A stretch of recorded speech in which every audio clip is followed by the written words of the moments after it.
बीते दिन प्रभु हमसे शुक्रवार को उपवास प्रार्थना के दिन कुछ बातें प्रभु कर रहा था।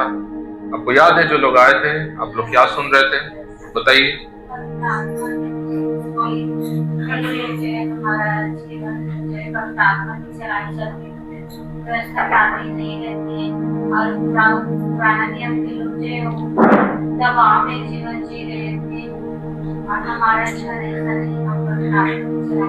और कोई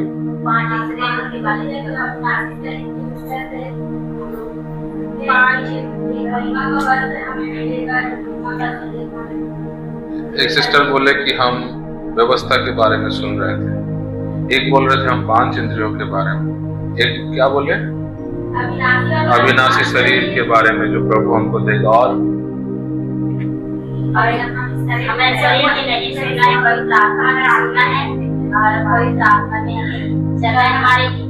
हम लोग शुक्रवार को देख रहे थे कि शरीर की अभिलाषाओं के बारे में, कि शरीर जो है वो किस तरह हमको प्रभु में गिराता है, किस तरह पुराना आदम का स्वभाव जो है वो हमको परमेश्वर से दूर करता है। वचन का एक सारांश होता है, जो भी वचन मैं प्रचार कर रहा हूँ उसका एक सारांश होता है। सारांश किसको कहते हैं? उसका एक मेन टॉपिक होता है, वो किस विषय पर प्रचार किया गया है। आप टॉपिक छोड़ करके आप वचन को बता रहे हैं, यहाँ पर ये वचन बोला गया था, वहां पे वचन बोला गया था, हम नया शरीर धारण करेंगे, हम व्यवस्था क्या, वो वचनों को आप कोट कर रहे हैं। सारांश को बताइए, किस विषय में हम चर्चा कर रहे थे? हम चर्चा कर रहे थे हमारे शरीर के कामों के बारे में। हमारा शरीर का काम किस तरह हमारे उद्धार को नाश कर देता है। परमेश्वर के महान महादास दासियां जो एक समय पर परमेश्वर के लिए बहुत सामर्थ्य रीति से इस्तेमाल हुए, मसीह इतिहास बताता है कि उनमें से कई लोग गिर गए। बहुत सारे अभिषिक्त लोग जो खड़े होने से हजारों लोग चंगे होते थे, एक समय आया जब वो लोग नशेड़ी हो गए। आप सुन रहे हैं? आप लोगों को आश्चर्य नहीं लगा? कई लोग ऐसे पन्ने पलट रहे हैं। सुनो, आप मजाक मत सोचो। मैं आप का स्तर के लोगों का बात नहीं कर रहा हूं। जिन्होंने शहर को हिलाया, जिन्होंने देशों को हिलाया, वो लोग नशेड़ी हो गए। पॉल दिनकरन के बारे में आप जानते हैं? पॉल दिनकरन कब सुने? अगर कल को आपको पता चले कि पॉल दिनकरन मूर्ति पूजा में चला गया, आपको कैसे लगेगा? नशे में डूब गया है। ऐसा इतिहास में हुआ है। मसीह इतिहास के पन्नों में ये दर्ज है। ऐसे लोग जो खड़े होने से, व्हीलचेयर्स में से लोग उठकर खड़े हो जाते थे, जिनके प्रार्थनाओं से कई लोग चंगे हुए, कैंसर से आजाद हुए। ऐसे लोग आकर बोलने लगे कि अब हम गे बन चुके हैं, समलैंगिक बन चुके हैं। आप समझ रहे हैं मेरी बात को? पुरुष पुरुष से विवाह करता है, ऐसे हो गए। कई प्रचारक लोग जिनके सेवकाई में बहुत सारे लोग उद्धार पाए, छुटकारा पाए, वो ड्रग्स में चले गए, ड्रग्स का सेवन करना शुरू कर दिया, नाश हो गए वो लोग। ये बात मैं आपको क्यों बता रहा हूं? क्योंकि महिमा और विनाश के बीच का जो फासला है, महिमा और विनाश के बीच का जो फासला है वो बहुत पतला है। आप एक पल में इधर से उधर, उधर से इधर आ सकते हैं। आप एक पल में महिमा से विनाश में चले जा सकते हैं। गिरना बहुत आसान है। इसलिए मैं ये बात आपको बता रहा हूं। अपने पड़ोसी को बोलो, गिरना बहुत आसान है। गिरना बहुत आसान है। लेकिन हम में से कुछ ना समझ लोगों का ऐसा मानसिकता होती है, मैं प्रभु ने कभी नहीं छुआ, मैं कभी दूर नहीं हुआ प्रभु ले, मैं एक बार जो ठान ले तो मतलब मोर मन ला कोई नहीं बदल पाए, मैं बहुत कट्टर हूं। ये मूर्खता है। आपने उस महिमा का स्वाद नहीं चखा जिनको बड़े बड़े सेवकों ने स्वाद चखा है, और वो आज नरक में है। प्रभु से दूर हो चुके वो लोग, गिर गए वो लोग पाप में। मैं रायगढ़ का, छत्तीसगढ़ का, रायपुर का पास्टरों का बात नहीं कर रहा हूं, जिन्होंने देशों को हिलाया, बड़े बड़े सेवकों का बात मैं कर रहा हूं, जिनका नाम तक आपको मालूम नहीं। ऐसे प्रभु के सेवक लोग जब गिर जाते हैं, जब प्रभु के दासियां जब गिर जाते हैं, जब महान महान परमेश्वर के लोग जब गिर जाते हैं, तब ये सवाल हमको अपने आप से पूछना होगा, मैं अपने आप को कैसे बचाऊं? मेरा गारंटी क्या है बचाने का? आपके द्वारा कितने लोग चंगे हुए? आपके लोग कितने आत्माएं बचाए गए? आप कितने बड़े बड़े स्टेज में खड़े हुए? जिन चीजों के लिए आप प्रार्थनाएं करते हैं, लोगों ने उस चीज को जिया और वो लोग गिरे। तो आपको सोचना चाहिए कि मेरा गारंटी क्या है, मैं कैसे अपने आप को बचाऊंगा? ये शरीर 24 घंटे में क्रूस से नीचे उतर आता है। 24 घंटे से ज्यादा नहीं लगता है इस शरीर को नीचे उतरने में। पौलुस कहता है, मैं इसे हर दिन क्रूस पर, क्योंकि आज सुबह जैसे आप इस क्रूस पर चढ़ाते हैं, अगला सुबह वो नीचे उतर आया होता है। आज सुबह आप एक विजय जीवन जीते रहते हैं, कल सुबह फिर से आपके सामने चुनौतियां खड़ी हो जाती हैं। ये हकीकत है जो मैं आपको बता रहा हूं। परमेश्वर जब मन्ना बरसाया इजरायलियों के ऊपर उनको भोजन देने के लिए, परमेश्वर बोला हर दिन तुमको नया मन्ना बटोरना पड़ेगा, पुराना मन्ना से तुम अपना जीवन नहीं चला पाओगे। ये बात हमको दर्शाता है कि परमेश्वर सबको हर दिन एक नया सामर्थ्य लेना पड़ेगा। उसने बोला हर दिन की रोटी हमें दे, हमको प्रार्थना उसने सिखाया। हालेलुया। हर दिन एक नया भोजन परमेश्वर से हमको लेना है, एक नया ताकत। रोटी का मतलब होता है हमारा ताकत। हमको भोजन परमेश्वर देता है बल देने के लिए आत्मा में। आप मेरी बात समझ रहे हैं? मसीह लोग जितने भी आप यहाँ बैठे हैं, ये बात आपको समझना होगा, कल का सामर्थ आज काम नहीं देगा आपको। आज का सामर्थ आने वाले कल में आपको सहायता नहीं करेगा। आज का सामर्थ आज ही आपको मदद करेगा। बोलिए बात अपने पड़ोसी को। हालेलुया। आपको यदि विजयवंत जीवन जीना है तो आज आपको अपने लिए सामर्थ्य लेना है, और वो सामर्थ्य आज आपको मदद करेगा, कल नहीं करेगा। मैं बार बार ये बात को बोल रहा हूँ, लिख लीजिए इस बातों को अपने हृदय पर। आने वाला दिन के लिए आपको फिर से प्रभु के पास जाना पड़ेगा, मन्ना बटोरने के लिए, फिर से सामर्थ्य लेने के लिए। हालेलुया। क्योंकि ये शरीर धोखेबाज है। मैंने शुक्रवार को आपको ये बात बताया था, मैं उन चीजों में नहीं जाऊंगा, लेकिन एक दो बातें मैं बता के निकलूंगा।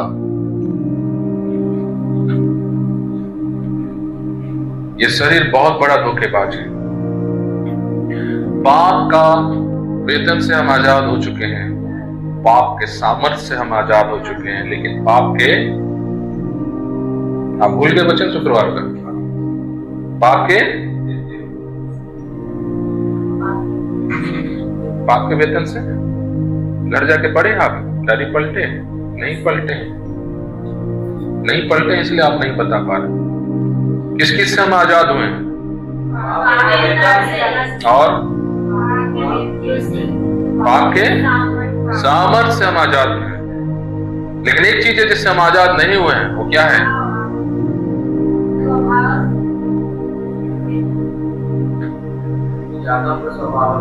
पाप के हुजूरी से हम आजाद नहीं हुए, पाप की मौजूदगी से हम आजाद नहीं हुए। आप सुने, किससे हम आजाद नहीं हुए हैं? ये मिट्टी का शरीर जब तक आपके साथ है, ये आदम से निकला हुआ शरीर जब तक आपके साथ है, पाप आपके साथ में है। अभी जो आप बोल रहे थे हमको नया शरीर मिलेगा, नया देह मिलेगा, आप भूल चुके हैं वचन को।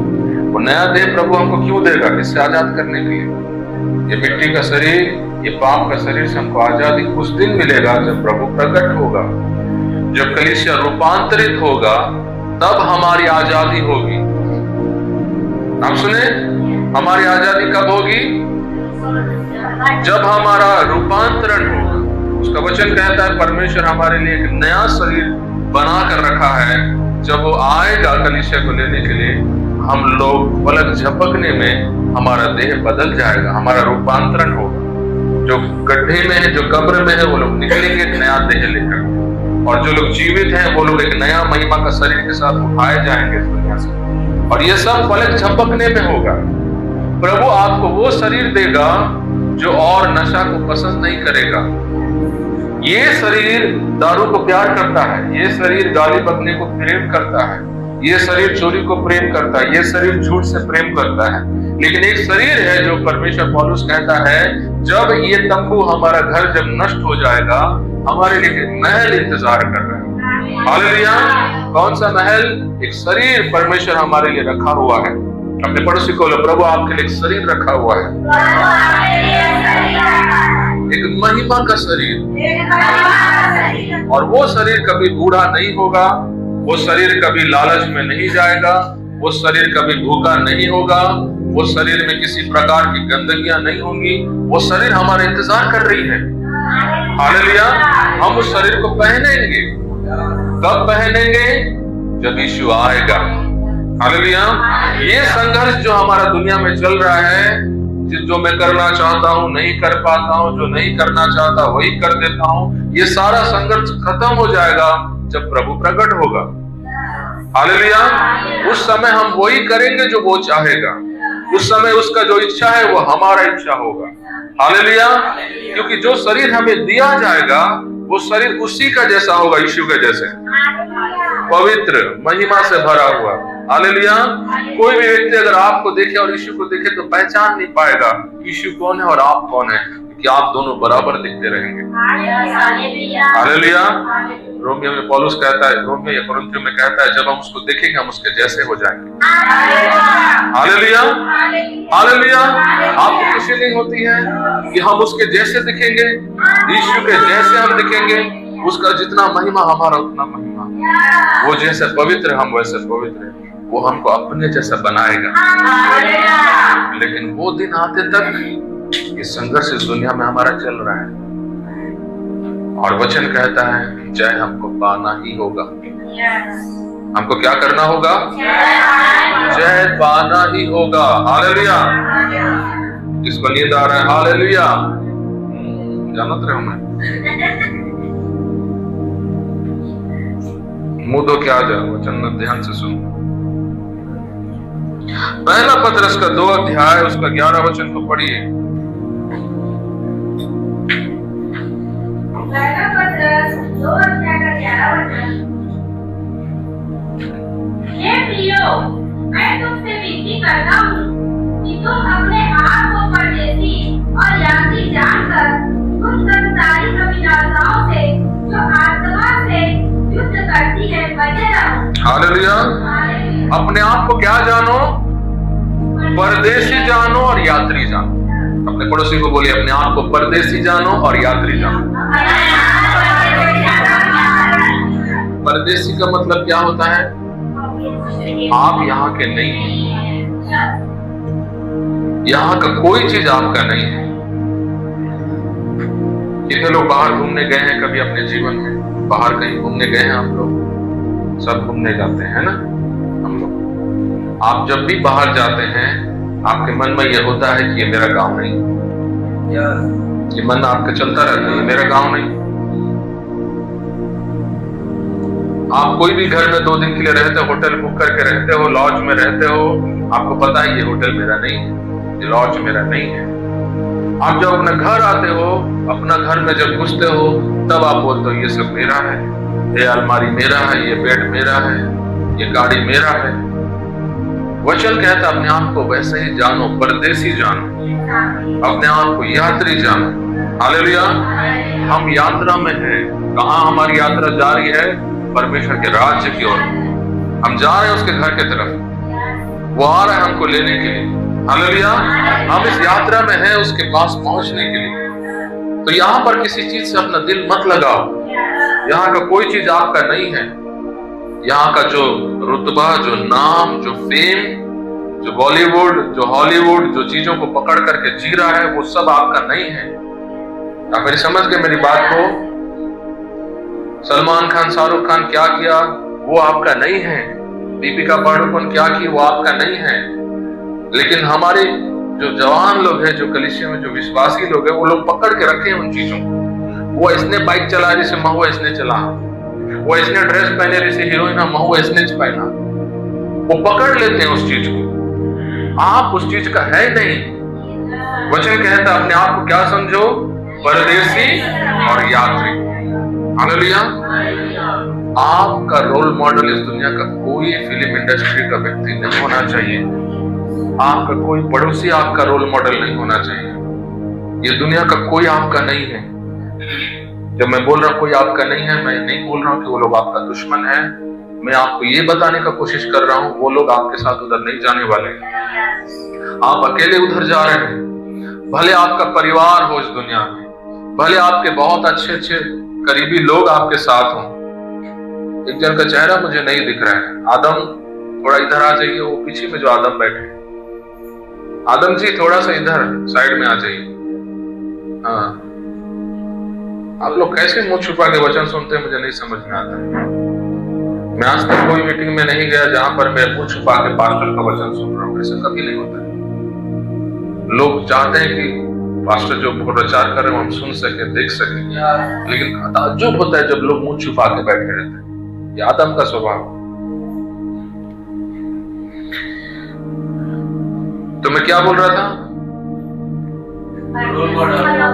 हाँ, तो ये दुनिया में कोई व्यक्ति हमारा अपना नहीं है।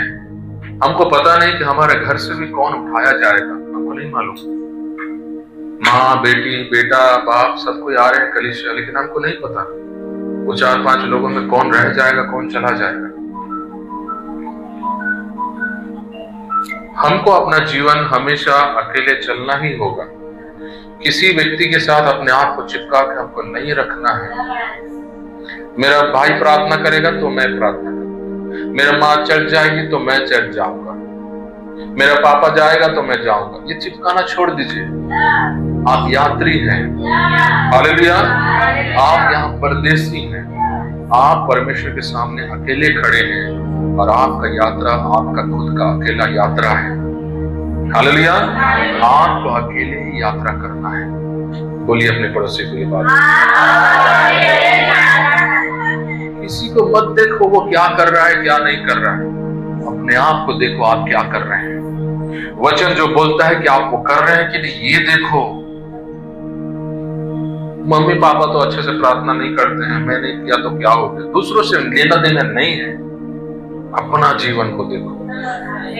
कोई है ऐसा जो सोच रहा है, कोई ऐसा बात कर रहा है अपने घर में, लगता है जो मम्मी पापा को देख रहा है। मम्मी पापा को मत देखो, अपने आप को देखो। वचन कहता आप यात्री हैं। हालेलुया। बोलिए मैं यात्री हूँ, यात्री हूँ। बोलिए मैं यात्री हूँ। और क्या लिखा है? परदेसी। बोलिए मैं परदेसी हूँ, मैं परदेसी हूँ। समझ कर बोलिए बातों को। हम यहाँ के नहीं हैं। कोई है यहाँ का, हो सकते हैं, क्योंकि कई लोग का लगाव अभी भी है इधर। मेरा गांव में मेरा दादी है, मेरा नाना है, मेरा जमीन है, अभी भी लोग लगा के रखे हैं अपना दिल। इससे आपको अपने आप को काटना पड़ेगा, अलग करना पड़ेगा।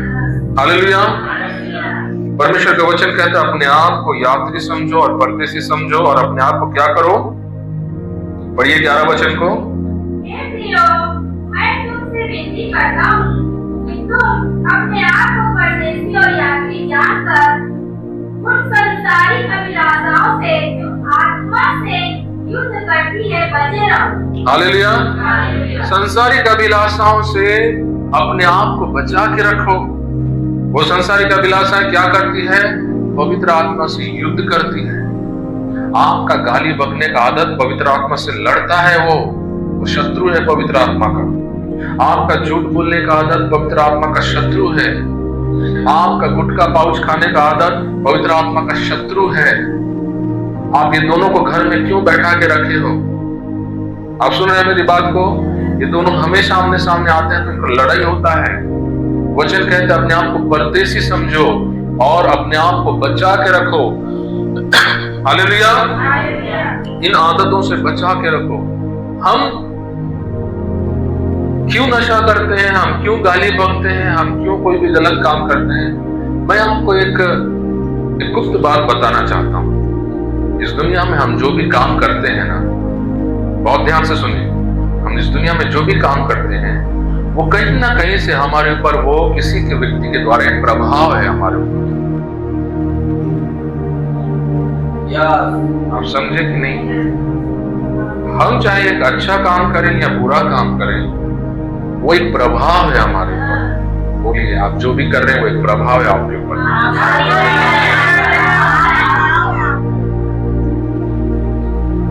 आप चाहे गाली बकिए या अन्य भाषा में प्रार्थना कीजिए, आप चाहे नशा कीजिए, जुआ खेलिए या लोगों को सुसमाचार सुनाइए, जो भी काम अच्छा या बुरा, वो किसी न किसी व्यक्ति का प्रभाव है आपके ऊपर। उस चीज को आपने उत्पन्न नहीं किया, वो एक प्रभाव आपके ऊपर आया। या तो कलीसिया से किसी विश्वासी के द्वारा आपके ऊपर वो प्रभाव आया कि आप वैसे प्रभु में एक समर्पित जीवन जिए, या पास्टर का जीवन आपको प्रभावित किया।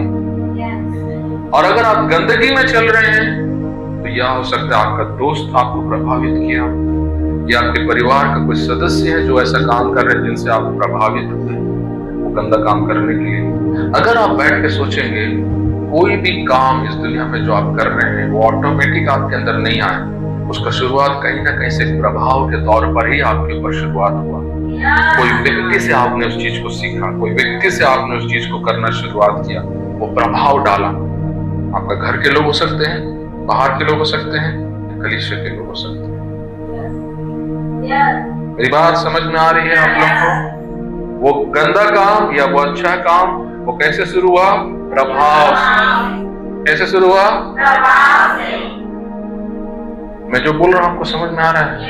मैं गलत थोड़ी बोल रहा हूं। जो भी काम आज आप कर रहे हैं, सोचिए वो काम को आपने कहां से सीखा। उसके पीछे कोई ना कोई व्यक्ति होगा जो आपको प्रभावित किया उस काम को करने। अपने आप को क्या करो करके लिखा है? उन पाप की अभिलाषाओं से बचा के रखो। अपने आप को पाप की अभिलाषाओं से बचा के रखो।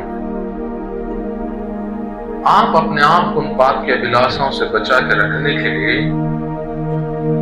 आपके जीवन में प्रभाव को बदलना पड़ता है।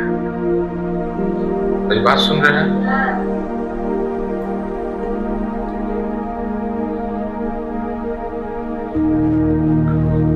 अगर मैं आपके सामने एक उदाहरण रखूं, जैसे अगर आर्यन इधर आ जाओ, आर्यन, आयुषी और मुस्कान तीनों आ जाओ इधर। मैं आपके सामने एक डेमो करके दिखाना चाहता हूं, आपको समझाने के लिए कि आदमी एक विश्वासी जो है वो कैसे एक अंधकार के कामों से परमेश्वर के राज्य के कामों में अपने आप को लेकर के जाता है, कैसे वो मरे हुए कामों से निकलकर पवित्र कामों में अपने जीवन को ले जा सकता है। मैं आपको एक बात बताना चाहता हूँ। बीच में खड़े हो जाओ, आयशा इधर आ जाओ, मुस्कान, ठीक है? ये आप हो, ये कौन है? ये आप हो। और आपके पीछे दो लोगों का प्रभाव है, एक विश्वासियों का और एक अन्य जाति। आप अगर आज दारू पी रहे हैं, इसका मतलब ये संसार में से कोई एक व्यक्ति आपको दारू के बारे में इंट्रोड्यूस किया। पहली बार आप दारू कब पी? कौन वो व्यक्ति था जिसको देखकर आपको लगा कि मुझे अब इसको ट्राई करना चाहिए? वो आपको प्रभावित किया। आप मेरी बात समझ गए? आपके जीवन में पहली बार जब आप गाली बके, कहां से आपको लगा कि वो गाली बक रहा है तो मैं भी बकूं? वो व्यक्ति हो सकता है आपका घर का हो या दोस्त हो, आप वहां से सीखे, प्रभावित हो। ये चीजें कई बार हम करते हैं लेकिन हम सोचते नहीं। लेकिन हमारे जीवन में जो भी आज हम हैं, उसके पीछे किसी न किसी का एक प्रभाव है। हमारा व्यक्तित्व, हमारा चरित्र, हमारा जो जीवन आज जो हम जी रहे हैं, उसके पीछे एक प्रभाव है। हम जो भी आज जैसा भी सोच रहे हैं, हमारी मानसिकता जो भी है, उसके पीछे एक प्रभाव है। मैं जो भी आज सेवकाई कर रहा हूँ, मेरी टीचिंग जैसे भी है, इसके पीछे प्रभाव है। आप समझ गए? दुनिया में जितने भी पास्टर्स हैं, वो लोग जिस तरह से सेवकाई कर रहे हैं, उनके पीछे एक प्रभाव है। वो किसी न किसी को फॉलो करते हैं, कोई ना कोई पास्टर को वो जानते हैं, जिनसे वो प्रेरणा लेते हैं, जिनको वो बार बार सुनते हैं। हर किसी के जीवन में एक प्रभाव है। आप समझ गए? आप एक अन्य जाति से प्रभु में आए, आपके जीवन में अन्य जातियों का बहुत सारा प्रभाव था, आपके घर वालों का, अपने बाहर वालों का। ये संसार है उस तरफ जो खड़ा है, ठीक है, उसमें आपके घर के लोग भी हैं और बाहरी लोग भी हैं। कोई लोग आपके नशा सिखाए, कोई लोग आपको मारपीट सिखाए। एक बच्चा जब ऐसे उम्र में है, इसको बोलूंगा अगर जाके 10 लोगों को मारो, डरेगा। एक बच्चे को भी मारने के लिए डरेगा। लेकिन जैसे जैसे वो बढ़ता रहेगा, उसको दोस्त लोग प्रभावित करते हैं। किसी को देखा होगा दो तमाचा किसी को मारते हुए, उसका दोस्त, उसको हिम्मत आता है, मैं भी लगाऊंगा दो तमाचा कर। आप मेरी बात समझ गए? प्रभावित होते हैं हम जीवन में। किसी को वो देखता है कि वो बाइक को उड़ा रहा है, ऐसे ऐसे सुला रहा, लेटा रहा है, प्रभावित होता है, मैं भी एक दिन ऐसा करूंगा। हर चीज प्रभावित है। और ये अन्य जातियों से इस तरफ हो, थोड़ा सा उधर संसार में नहीं जुड़ जाना, ठीक है, रुक जाओ उधर।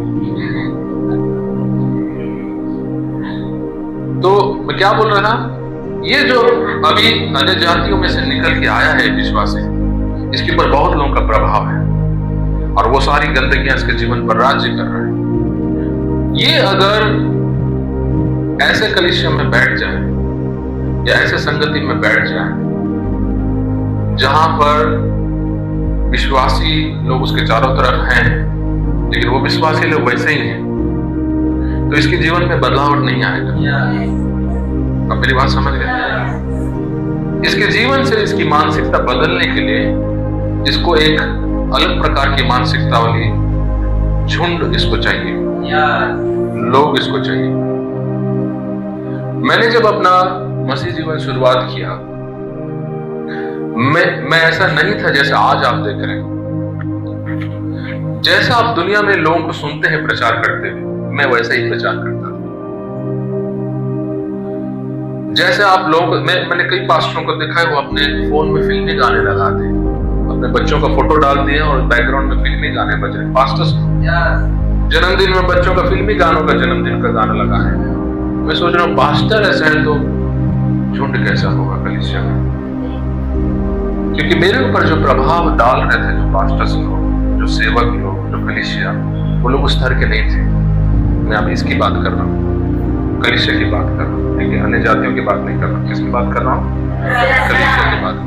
अब ये जो कलीसिया है, ये उस तरह की नहीं थी मेरे ऊपर प्रभाव डालने के लिए कि मैं जो आज बना हूँ उस तरह बन सकूं। तो मैं भी फिल्म स्टेटस डालता था, प्रभु में रहकर भी मैं दुष्ट आत्माओं से डरता था, जादू टोनाओं से डरता था।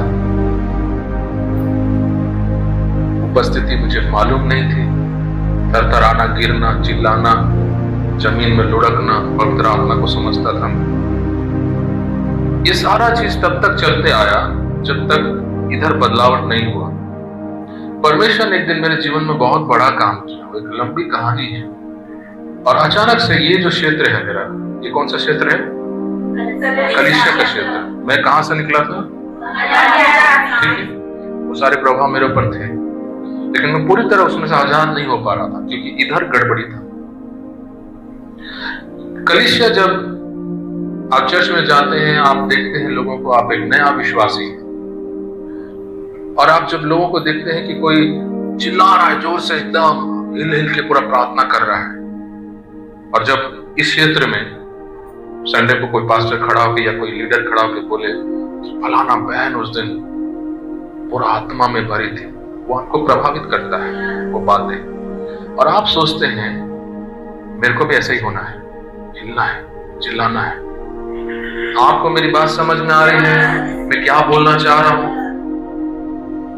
धीरे धीरे कई सारी चीजें मुझे प्रभावित करती हैं, और कुछ साल बाद अचानक से मेरे जीवन में ऐसे समस्याएं, ऐसे हालात उत्पन्न हुए। अब परमेश्वर ने मुझे अलग किया या मैं अपने आप से हो गया, मुझे पता नहीं। ये जो क्षेत्र है, यहाँ पर मेरा दरार पड़ गया। ये क्षेत्र का सारा लोग हट गए मेरे जीवन से अचानक से, और मैं अकेला हो गया। घूमते रहो उधर, चलते रहो, मैं अकेला हो गया। इधर आओ पीछे वापस। मैं क्या कर रहा हूँ? खड़े नहीं होना है, घूमते रहना है। समझदार बनो। तो मैं क्या कर रहा हूं? अब मेरे ऊपर संसार से मैं निकल चुका हूं, यहां पर मेरा प्रभाव था वो टूट चुका है, अब मैं अकेले घूम रहा हूं, ठीक है। अब मुझे एक और व्यक्ति चाहिए। कौन है? और हाँ इमैनुअल, हाँ आ जाओ इमैनुअल, खड़े हो जाओ।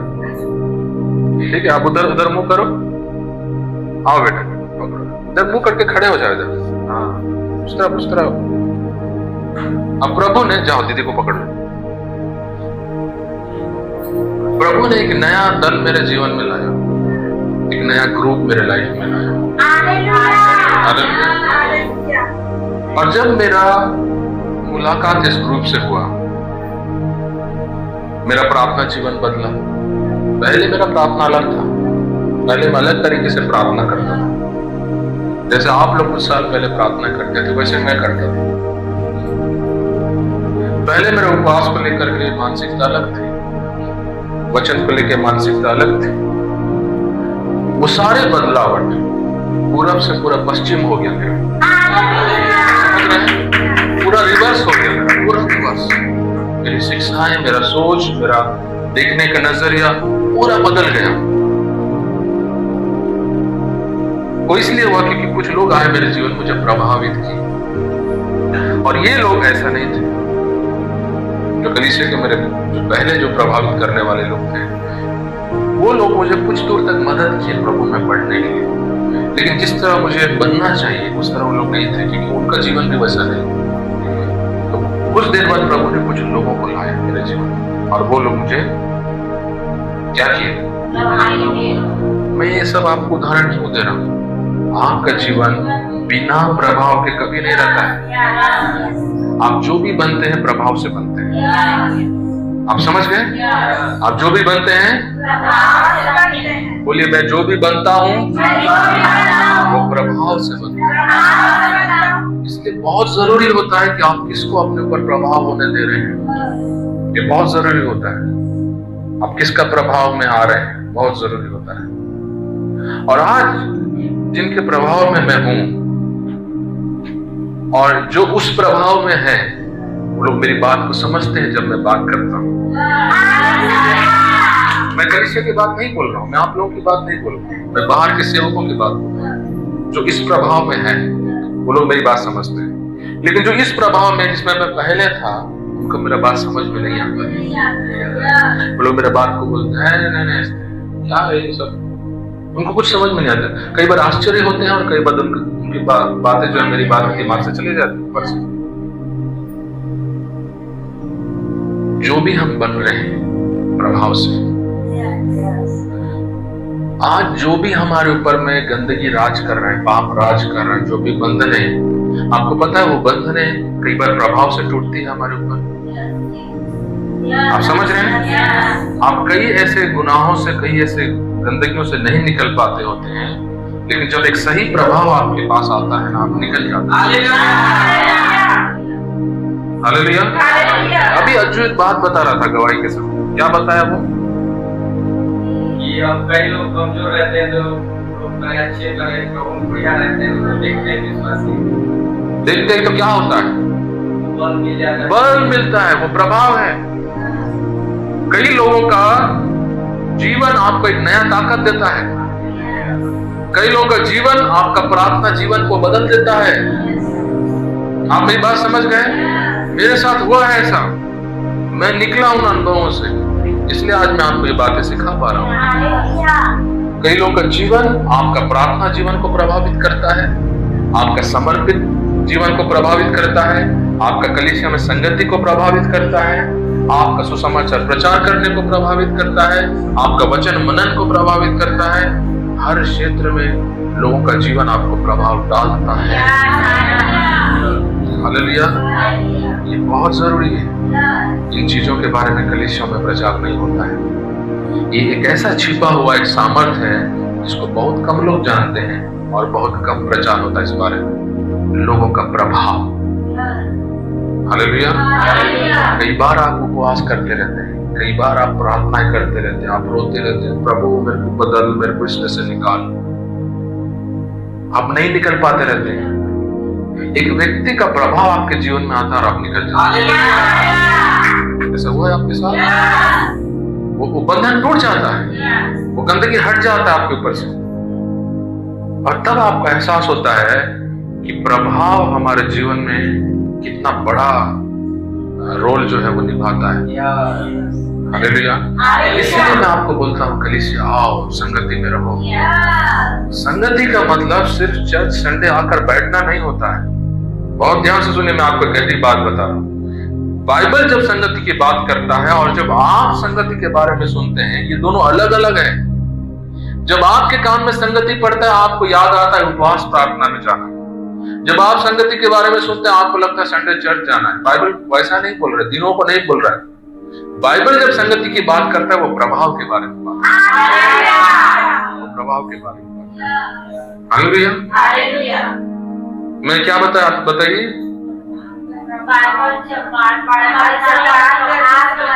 बाइबल जब संगति के बारे में आपको सिखाता है, वो आपको दिन के बारे में नहीं बोलता है, संडे, शुक्रवार, शनिवार, बुधवार, ये नहीं बोल रहा है।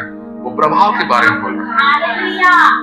आप अपने आप को ऐसे जगह पर रखना है जहां पर जो मैं वचन दे रहा हूं ये मेरा नहीं था, मैं ये बताऊंगा, मुझे बिल्कुल नहीं पता था। अब सुन रहे हैं, मैं कुछ और लेके आपको बताऊंगा। क्यों बता रहा हूँ ये आप ही जानोगे कि आपका जीवन हो सकता है ऐसा। तो जब हम संगति के बारे में सोचते हैं, जब हम कलीसिया के बारे में सोचते हैं, हमको लगता है प्रभु हमको दिन के बारे में बोला है, संडे जाना है, शनिवार को जाना है, शुक्रवार। ये बात दिनों का नहीं है, ये बात प्रभाव का है। हालेलुया। परमेश्वर आपको एक प्रभाव के नीचे लाना चाहता है। पास्टर बेनिहिन जो आज बेनिहिन बना, जो सेवकाई में आया, वो कैथरीन कुलमैन के प्रभाव में आया। कैथरीन कुलमैन जो कैथरीन कुलमैन बनी, वो एमी सेंट्रल मैकफिरसन के प्रभाव में आई। लोग प्रभाव में आते हैं। परमेश्वर हमेशा एक प्रभाव को इस्तेमाल करता है आपको दूसरे के लिए प्रभाव बनने के लिए। ये पहले से शुरुआत से चला आ रहा है। यहोशू के जीवन में मूसा एक प्रभाव को डाला। परमेश्वर क्या किया? मूसा के यहोशू के जीवन मूसा को प्रभाव की तरह इस्तेमाल किया। परमेश्वर हमेशा इस्तेमाल करता है। तीमुथियुस के ऊपर पौलुस को प्रभाव की तरह इस्तेमाल किया। हमारे जीवन प्रभाव से भरा हुआ है। हालेलुया। और आप फैसला करना होता है। आप बोलेंगे प्रभु मैं एक बड़ा सेवक बनना चाहता हूँ, मैं एक महान आपका दास बनना चाहता हूँ, मैं एक अभिषेक व्यक्ति बनना चाहता हूँ। आसमान से नहीं टपकेगा वो बड़ा अभिषेक। आपको फैसला लेना पड़ता है आप कौन सा प्रभाव के नीचे खड़े होंगे।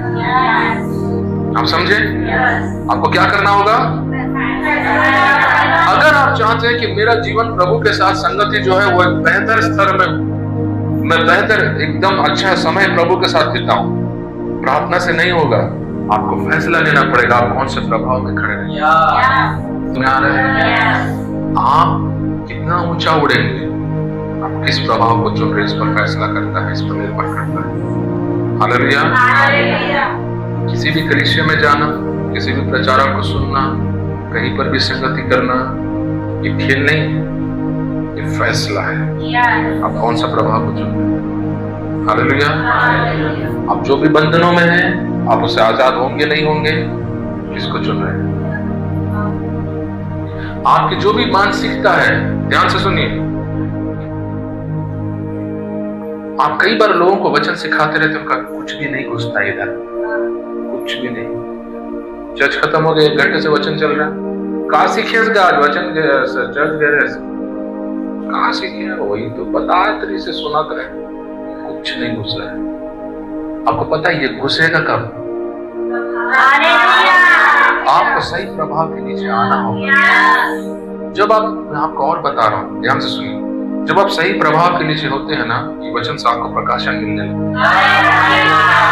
ये वचन जो आप पढ़ते रहते सालों से, आप उन चीजों को देख नहीं पाते रहते हैं। जब सही प्रभाव में आप आते हैं, आपको प्रकाशन मिलना शुरू होता है। आप चीजों को समझने लगते हैं और आप सोचते हैं प्रभु के आत्मा में भर गया। नहीं, वो प्रभाव आपके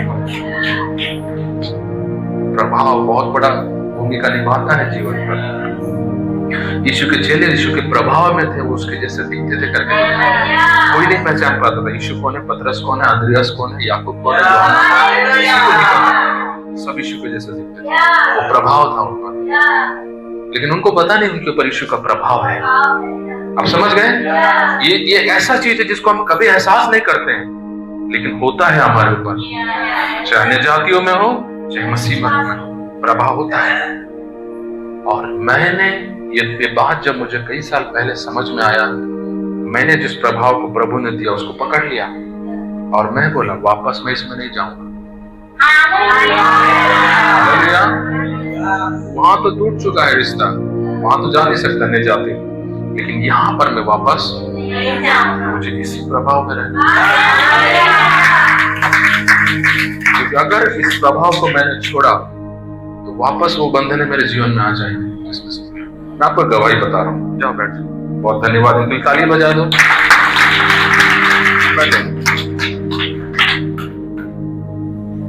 हालेलुया। एक बहन हमारे कलीसिया में आती थी झारड़ी। उसका पति बहुत परेशान होकर उसको एक दिन लाया। सिस्टर लोग सब आप लोग जानते हैं झारड़ी, गवाही बताऊंगा तो आप समझ जाएंगे कौन, हम नहीं लोग। उसकी पत्नी थी, वो हस्बैंड उसका लेकर के आया और उसने मुझे बताया, डायरेक्ट मुझसे बातें किया और बोला पास्टर जी बहुत परेशान हो गए हैं, मेरी पत्नी को जो दुष्ट आत्मा पकड़ता रहता है और वो हमेशा इधर उधर होती रहती, चिल्लाती रहती है। वो बहुत दुख में था। ध्यान से सुनिए इधर वचन, ट्रेन को देख चुके हैं हम लोग, वचन सुनिए। वो बहुत दुख में था, मुझे उस पर बहुत तरस आया। मैं बोला आप सही जगह हैं, प्रभु आपका पत्नी को आजाद करेगा। और जैसे हमारी आराधना शुरू हुई उसका नाचना शुरू हो गया, क्योंकि उसके अंदर दुष्ट आत्मा चिल्लाने लगी, छड़ता बोला छड़ दे, मैं नहीं जाऊं। वो अपना डायलॉग सब बोलने लगे। उसको देख करके रीना कूद के भागी, योगेश भागा, बच्चे लोग के सामने वो जैसा हो रहे थे, बच्चे लोग भी डर रहे थे। और जब भी हम आराधना करने के लिए कोशिश करते वो वैसे ही हो जाती थी, आराधना डिस्टर्ब होता था। और परमेश्वर ने उसके जीवन में काम किया। जैसे 2-3 सप्ताह बीते, उसके जीवन में प्रभु ने काम किया और वो वैसा करना छोड़ दिया। और धीरे धीरे धीरे धीरे वो बाकी विश्वासियों जैसे नॉर्मल हो गए। कुछ महीने शायद वो आई होगी कलीसिया में, या फिर कितने महीने मुझे नहीं पता। उनके गांव में एक झोला छापाया और बोला पवित्र आत्मा भेजे तो घर में कलीसिया लगाए पड़ा। वो ठहरी नादान विश्वासी, उसको लगा मैं इतना दूर जाती हूँ, पुरेना से आती थी, उसको लगा मैं पुरेना से 9 किलोमीटर 10 किलोमीटर दूर से इतना दूर से साइकिल में चलते हम पहुंचते हैं झारड़ी। प्रभु मुझ पर दया किया और मेरे घर में वो आना चाहता है। वो खुश हो गई, वो इतना खुश हो गई वो मेरे को फोन तक नहीं की और उसके घर में कलीसिया लगाना शुरू कर। उसके घर में चर्च चल रहा है।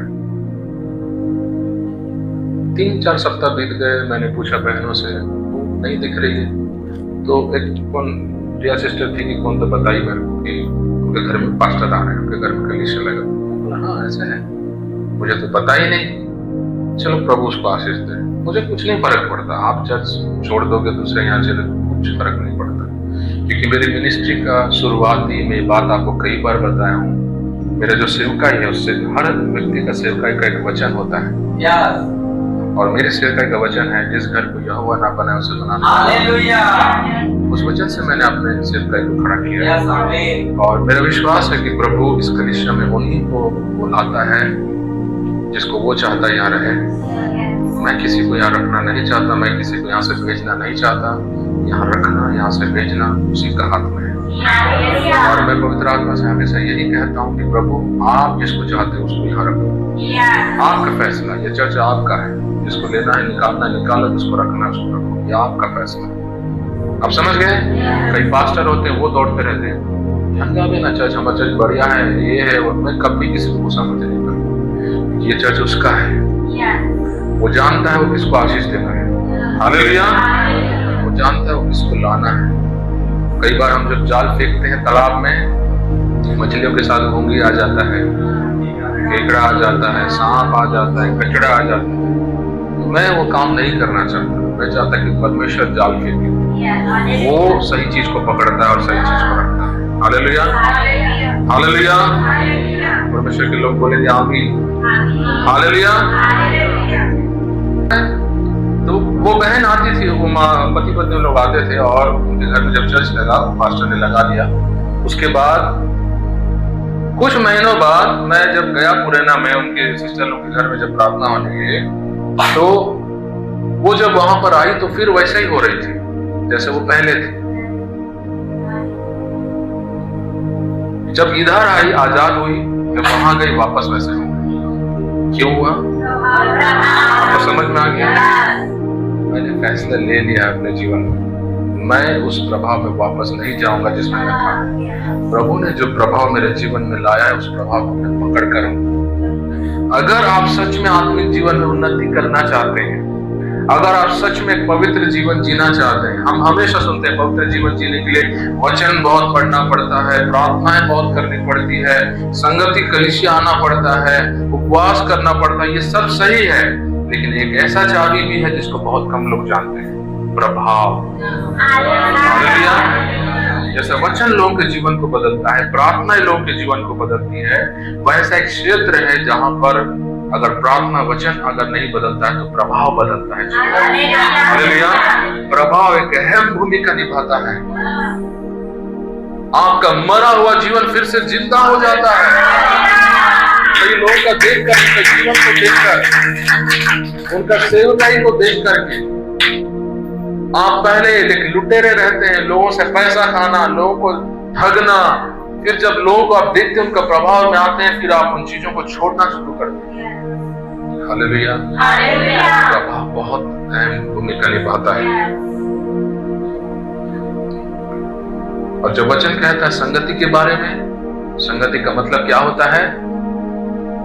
क्या है संगति? प्रभाव। हम संगति में क्यों आ रहे हैं? प्रभाव लेने के लिए। तो जब हम संगति को प्रभाव की तरह जब देखना शुरू करेंगे, अब ध्यान से समझिए, संगति को हम दिन के तौर पर हटा करके कैसे देखना शुरू करेंगे? प्रभाव। किसी का प्रभाव मुझ पर आना है। तो जब हम प्रभाव की तरह देखना शुरू करते हैं, तो फिर हम शुक्रवार और रविवार कोई पास्टर से नहीं जुड़ते, हम बाकी दिन में जुड़ते हैं। आप समझे मैं क्या बोलना चाह रहा हूँ? क्योंकि आप प्रभाव में आना चाहते हैं। हालेलुया। लोगों के सर के ऊपर से जा रही है बातें। जब आप संगति को दिन की तरह देखेंगे, आप सिर्फ चर्च में हाजिरी देने आएंगे, लेकिन जब आप संगति को प्रभाव की तरह देखना शुरू करेंगे, फिर आप जगह, दिन को नहीं, व्यक्ति को देखना शुरू करते हैं। हालेलुया। फिर आप पास्टर को देखना शुरू करते हैं, फिर आप एल्डर को देखना शुरू करते हैं, फिर आप लीडर को देखना शुरू करते हैं। हालेलुया। और हमारा मसीह जीवन ऐसे लोगों का अंडर में रहना बहुत जरूरी है, जहां से हम आजाद होते हैं, जहां से हम उठते हैं। हालेलुया। प्रभु के महान दास ने कहा, जो पिता होते हैं वो पंखों के समान होते हैं, वो हमें उड़ान भरने में मदद करते हैं। Hallelujah. Fathers are like feathers करके उसने कहा। फेदर्स मतलब समझ रहे हैं? पंख। पिताएं पंख के समान होते हैं जो हमको उड़ान भरने में मदद करते हैं। और जब आपको कलीसिया बुलाया जाता है, प्रार्थना में बुलाया जाता है, आपको सिर्फ इधर हाजिरी देने के लिए नहीं बोला जाता है, आप आओ उस प्रभाव में बैठो। अभी जब आप वचन सुन रहे हैं, आप वो प्रभाव के नीचे बैठे हैं, प्रभाव आपके ऊपर से जा रहा है। हालेलुया। लेकिन कई लोग उस प्रभाव से हटेंगे, चर्च खत्म होने के बाद हटेंगे, हटने के बाद दूसरे प्रभाव में जाके बैठेंगे। साधु सुंदर सिंह का प्रभाव में बैठो। अब सुन रहे मेरी बात? कैथरीन कुलमैन का प्रभाव में बैठो, आपका जीवन ऐसा नहीं रहेगा। हालेलुया। पहला कुरिन्थियों का 15 अध्याय का 34 वचन पढ़िए। पहला कुरिन्थियों 15 अध्याय 34 वचन।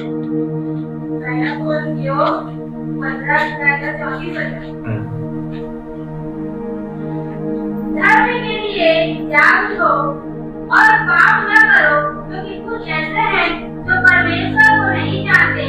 मैं तुम्हें लज्जित करने के लिए यह कहता हूँ। हालेलुया।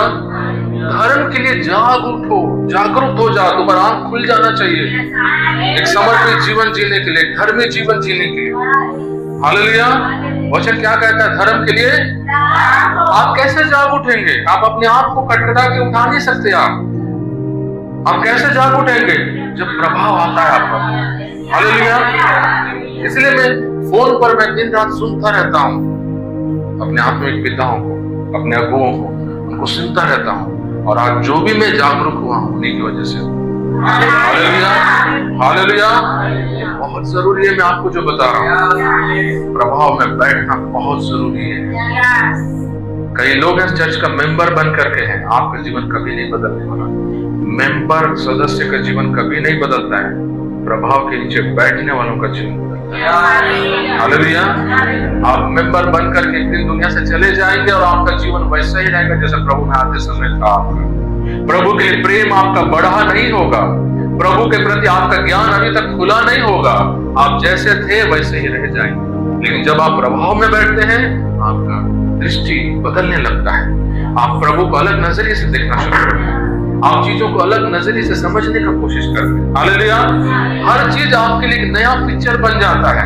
आप ब्लैक एंड व्हाइट टीवी के से निकलकर आप कलर टीवी में आ जाते हैं, और कलर टीवी से आप HD में आ जाते हैं, HD से आप अल्ट्रा HD में आ जाते हैं, आप 4K में आ जाते हैं, 8K में आ जाते हैं, जहां आपको बारीकियां से बारीकियां दिखना शुरू हो जाती है। हालेलुया। मैंने इस चीज को बहुत नजदीकी से देखा है।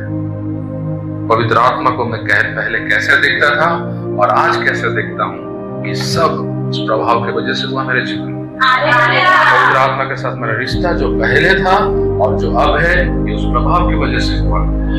जो बातें आज आपको मैं सिखा पा रहा हूँ, उस प्रभाव की वजह से। हालेलुया। हालेलुया।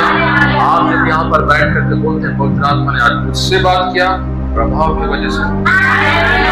हालेलुया। प्रभाव बहुत बड़ा मुख्य। संघर्ष मत करो गंदगी को छोड़ने के लिए, देखने के लिए नहीं, आप लड़ते लड़ते हार जाओ, प्रभाव के नीचे बैठो, आपके लिए आसान हो जाए। उन पंखों का सहारा लो जो आपको उठा सकते हैं। हालेलुया। बोलिए अपने पड़ोसी को ये बात, संघर्ष मत करो। आप एक दिन कूड़ा को फेंकोगे, सिगरेट फेंकोगे, 2 दिन बाद उसको फिर उठा ले आओगे, क्योंकि आप प्रभाव के नीचे नहीं बैठे। जब आप प्रभाव के नीचे बैठना शुरू करोगे, आपको एक नया ताकत अनुभव होगा। इस चीज से आप प्रेम करते हैं, नशा से उस चीज की आपका नफरत हो जाएगा। मैं एक दिन का बात नहीं बोल रहा हूँ, उस प्रभाव में आपको लगातार बैठे रहना पड़ता है। ऐसा नहीं कि आज मैं उस प्रभाव में बैठा और मेरा जीवन बदल जाएगा, वो धीरे धीरे बदलता है। गंदगियां भी आपके जीवन में पैदा होते ही नहीं घुस गया, वो धीरे धीरे आपके अंदर बढ़ता गया। मारपीट, गाली बकना धीरे धीरे साथ समय के साथ साथ आपके अंदर बढ़ता गया। वैसे ही धार्मिकता भी आपके अंदर धीरे धीरे बढ़ते जाती है। समर्पण भी, प्रार्थना जीवन भी धीरे धीरे बढ़ते जाती है, वो प्रभाव के नीचे जब आप बैठते हैं। हालेलुया। और आपको एक बात बताऊं, आप जिस प्रभाव के नीचे बैठेंगे, उस प्रभाव पर आप कभी पत्थर नहीं मारेंगे।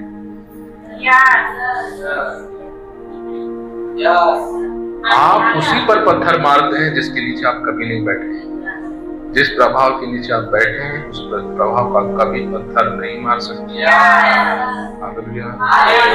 कलीसिया में वही लोग पास्टर को धोखा देते हैं, वही लोग पास्टर के खिलाफ में काम करते हैं, वही लोग उसके खिलाफ में बातें करते हैं, जिन्होंने कभी उस प्रभाव के नीचे नहीं बैठे। वो लोग सिर्फ सदस्य बने रहे, प्रभाव के नीचे नहीं बैठे। पास्टर बेनियन को ये बात मैंने कहते हुए सुनी। जब उनका डिवोर्स हो गया, जब उनके जीवन में तूफान आया, उनका मिनिस्ट्री टूटने लगा, उसने जिस लोगों को खड़ा किया, उन्होंने ही जा करके सेनेट में, यानी जो वहां का जो इन्वेस्टिगेशन जो एजेंसी होता है अमेरिका का, वहां जाके इसके खिलाफ में कंप्लेंट करने लगे। और जब वहां का एक रिपोर्टर बेनियन के साथ बैठ करके उसको पूछ रहा था ये चीजों को, बेनियन ताज्जुब हो रहा है, बोल रहा है ये बातें आपको कौन बताया, आपको ये सब कैसे पता। और जो रिपोर्टर था वो बेनियन का बहुत अच्छा दोस्त बन गया था, क्योंकि वो देखा कि ये व्यक्ति सच में बहुत अच्छा इंसान है, उसका बहुत करीबी दोस्त बन गया था। लेकिन वो अपना ड्यूटी निभाने के लिए वो आता था उसको इन्वेस्टिगेशन करने के लिए। और जब वो इन्वेस्टिगेशन चल रहा था, पूछताछ जब जांच चल रही थी, तो बेनियन ने पूछा आपको ये बातें कहाँ से पता चल रही है जो मेरे को भी मालूम नहीं। तो उसने बोला अगर मैं उस व्यक्ति का नाम बताऊंगा, आपका पांव का नीचे का जमीन खिसक जाएगा, वो आप ही का बीच का व्यक्ति है। आप सुन रहे हैं? चर्च का सदस्य बनना, प्रभाव के नीचे बैठना, दोनों अलग चीजें हैं। आप जिस प्रभाव के नीचे बैठेंगे, आप उसके खिलाफ में कभी बात नहीं करेंगे, आप उस पर कभी पत्थर नहीं फेंकेंगे। लेकिन जब आप चर्च का सदस्य रहेंगे, आपके लिए आसान होता है पास्टर के खिलाफ में बात करना, प्रभाव के खिलाफ करें। हालेलुया। बहुत सारी बातें हैं जो मैं आपको बताऊंगा, और जो बातें मैंने सोचा था आपको बताने के लिए, जो मैंने रखा था, पता नहीं परमेश्वर उन बातों को गायब कर दिया। और जो चीज मैं सोचा भी नहीं था आपको बताने के लिए, उन चीजों में मैं खड़े हो गए।